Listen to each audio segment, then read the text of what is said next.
Hi friends, welcome to my channel. ఈరోజు ఒక చాలా సింపుల్ అండ్ టేస్టీ హెల్దీ పచ్చి పులుసు ఎలా చేసుకోవాలో చేసి చూపిస్తాను. చాలా జస్ట్ మన దగ్గర ఒక 2-3 మినిట్స్ ఉంటే సరిపోతుంది.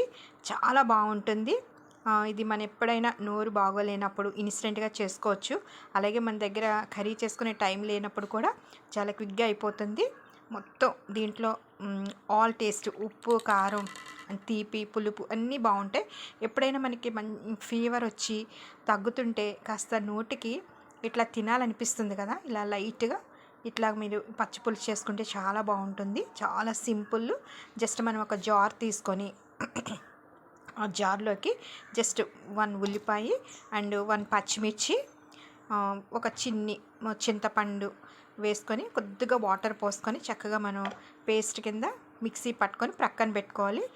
నెక్స్ట్ మనం ఒక బౌల్ తీసుకొని ఆ బౌల్లోకి సరిపడా సాల్ట్, 1 స్పూను పసుపు అండ్ 1 స్పూను బెల్లం పౌడర్ బెల్లం కానీ అలాగే మిరియాల పౌడరు, మనం ఆల్రెడీ పేస్ట్ చేసి పెట్టుకున్న ఉల్లిపాయ పేస్ట్ ఉంది కదండి, అది చక్కగా కలుపుకొని ఒక 2-3 గ్లాసెస్ వాటర్ పోసుకొని మనం రైస్లోకి చాలా బాగుంటుంది.